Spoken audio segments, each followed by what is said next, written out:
I feel like I've been stuck in this room for ages. I can't even remember the last time I left. I need a vacation. But where? I don't remember putting this up. The 21st century begins October 1st, 1982. Well, honestly, I'm not sure what year it is. But hey, it sounds futuristic.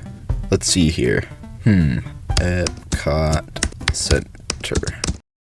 During the final years of Walt Disney's life, he was absorbed in creating a perfect utopian city. He would use hidden highways under the city to keep cars out of sight, and people movers to transport people around instead. He would have fitted people's homes with the best tech that industrial America had to offer. And he would have forced residents into employment and would give them no say in how the government was run. This city was named EPCOT, and let's be honest, the city was a bad idea. Civilians would have likely hated the lack of control they had over their living situations, and with how the Walt Disney Company is run now, who knows if they could keep up the same level of quality that Walt had envisioned. But the optimism of the original concept is still something to be admired. The real point of EPCOT wasn't to make a utopian city in Central Florida, instead it was to inspire other cities to adopt EPCOT's practices. The original concept would have horribly failed that goal. Residents would have hated all the tourism, and who really wants to spend thousands of dollars to vacation to a futuristic city just to gawk at it? The heart of EPCOT was a great idea, but Disney desperately needed to evolve the plans for it to work.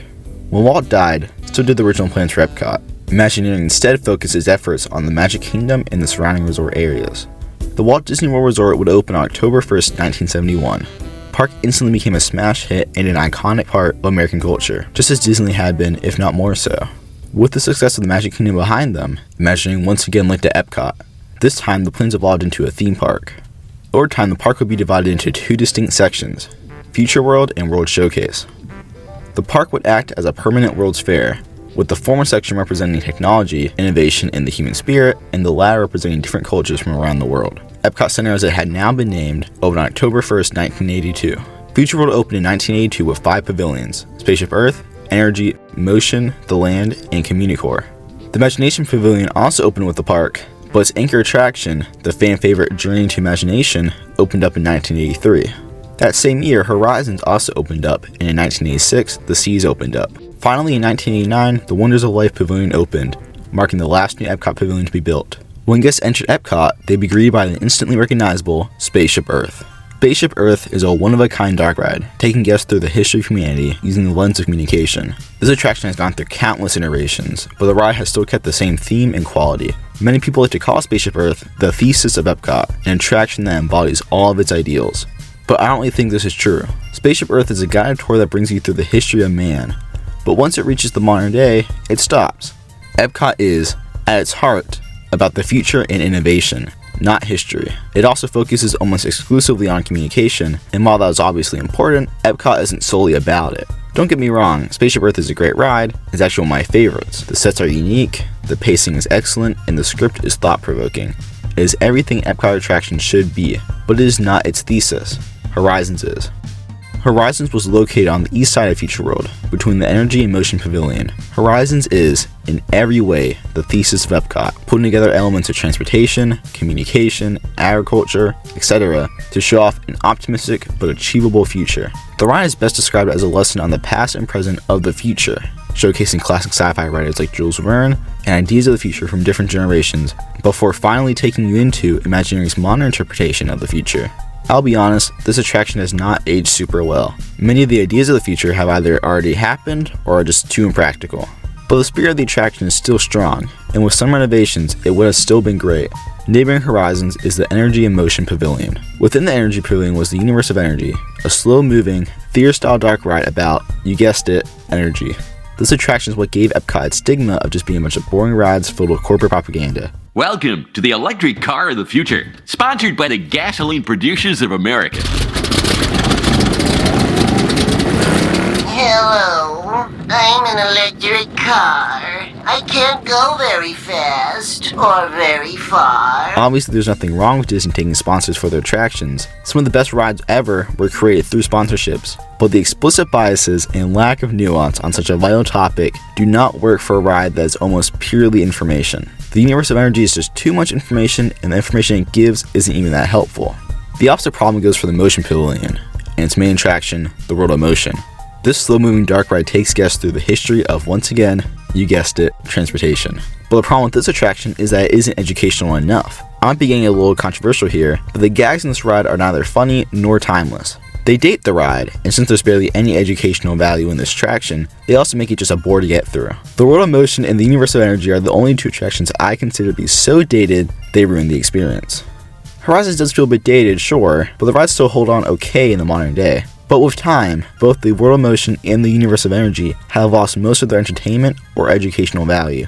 On the contrary, over on the other side of the park is one ride that holds up just as well as when it opened, Journey into Imagination. Journey into Imagination is arguably the most famous EPCOT Center attraction. If you don't know, Journey into Imagination follows the Dream Finder and his lovable sidekick Figment as they, well, journey through the realms of imagination. This attraction was a classic, a true 10 out of 10. The sets, animatronics, writing, and music come together so perfectly. There's a reason guests line up for hours to buy popcorn buckets based off of these characters.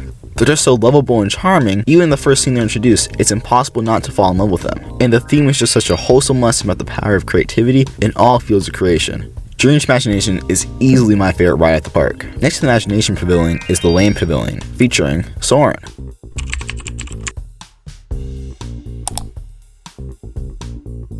Wait, no, Soarin' doesn't exist yet. It's only the 80s. The Land originally featured two attractions, the Kitchen Cabaret, an animatronic show teaching about healthy eating, and Listen to the Land, a greenhouse boat tour. Oh yeah, the Land also had a greenhouse attached to it, allowing for probably the most unique pavilion at the park. Listen to the Land, or Living with the Land as it is now called, is another one of my favorites. The attraction begins with a tour through scenes representing different biomes. These scenes are very vibey, as the kids would say. I mean, I could spend forever hanging out on them. Never wanting to leave. Ever. Next, guests travel into the greenhouse. I think this part of the ride loses some people, but it's actually my favorite part. Learning about all the different agricultural techniques is not only interesting, but inspiring.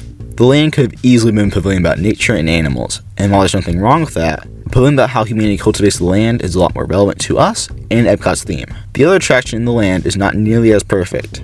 The Kitchen Cabaret is an educational animatronic show filled with daily musical numbers about following the food pyramid. I have mixed feelings about this show. On the one hand, it's a daily animatronic show about musical food items telling you to eat your carbs. But you know, on the other hand, it's a daily animatronic show about musical food items telling you to eat your carbs. I feel like I should hate it and call it bad and campy, but there's something just so charming about it. I mean, this toast man is just rocking it. Like how cool he is. Now what I actually do hate is Food Rocks, the replacement for Kitchen Cabaret. In an effort to make the show feel more timeless, they somehow made it even more dated. Instead of the charming original songs of Kitchen Cabaret, Food Rocks featured rocking rap covers of popular songs at the time. And you can imagine, since this is an educational show, just how cringy it was at times. I appreciate that they tried, but nope, it's not working. Neighboring the Land, and the last pavilion to cover in Future World West, is the Living Seas. At the time of opening, this pavilion was the largest aquarium in the world. Ooh, isn't that interesting? And that's kind of it with the seas. It's a big aquarium. Sure, it had some good theming, but if you're not interested in watching fish, there's not much for you here. The last pavilion at Epcot, standing comfortably between the Energy Pavilion and Horizons, was the Wonders of Life.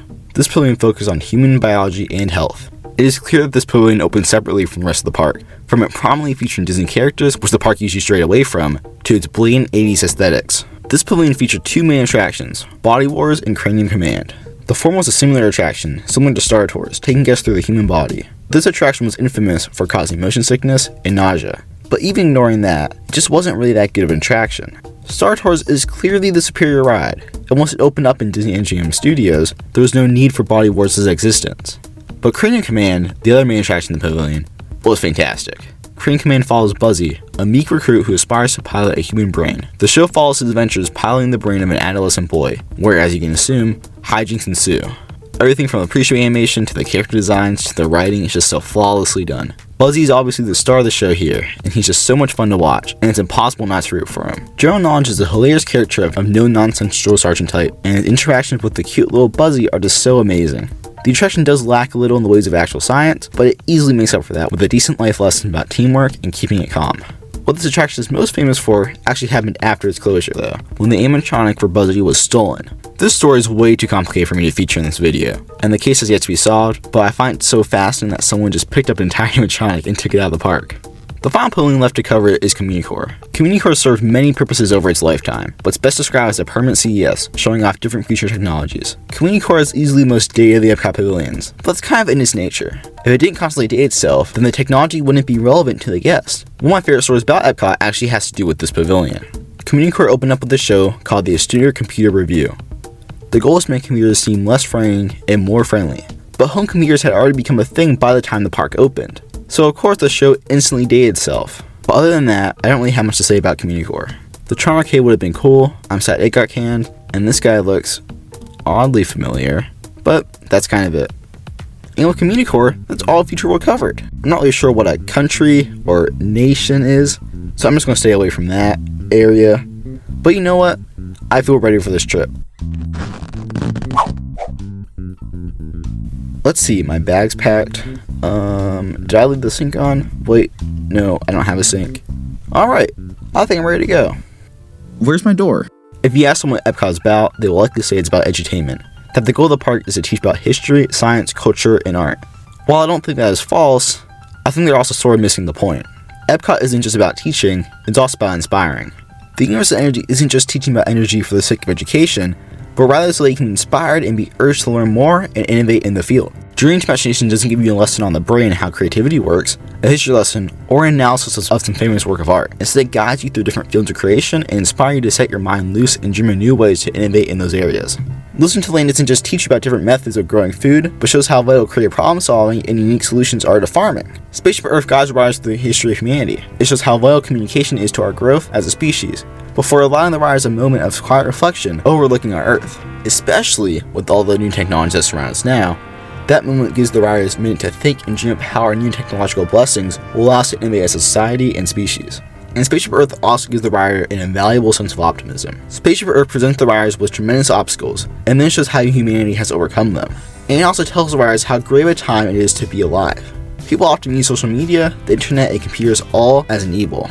Social media corrupts the youth. The internet divides us. But when people say that, they overlook how great these technologies are. The internet has allowed people from across the world to communicate with one another, for local issues to become global issues, and for artists to spread their name. This theme is best demonstrated in the song Tomorrow's Child. Right now, we are tomorrow's child. We have been gifted with great technologies and innovations, and while we may be inclined to become lazy because of them, we can also use them to do tremendous and bold things. Horizons is my favorite example of this optimism at Epcot. The entire attraction is just optimism about the future, showing how great technology will allow our lives to be. From robot butlers and home automation to underwater civilizations, it is impossible not to come off Horizons with a renewed faith in humanity and where we're going. And Horizons also calls back to the value of inspiration. Occasionally the ride will go into depth on the ideas it presents. Still, it is mostly broad and vague, allowing the rider to dream for themselves what the advantages of these new ways of living may be. And just like Spaceship Earth, the song for Horizons, New Horizons, also perfectly embodies this sense of optimism and innovation. I'm not getting out of here anytime soon, am I? What makes Epcot so unique to me is that unwavering sense of optimism. This idea that now is the best time to be alive. Not that today is the best day of your life, but that today is the best day for humanity, and that tomorrow will be even better, and so will tomorrow's tomorrow and the day after that. It's an inspiring message and one that is worth every cent and every effort to witness. Epcot is amazing. It is this beautiful synthesis of science, art, philosophy, writing, music, and architecture. There truly is nothing like it. There has never been a work of art like Epcot. No one has ever topped the meaning or boldness of EPCOT Center. But EPCOT Center is dead, and its corpse has been filled with IP garbage. But just because the park is dead doesn't mean its message is. We will never get to visit the park, but it doesn't mean we should just give up on what it's trying to tell us. You know what? I don't care what stands in my way. I'm getting out of here.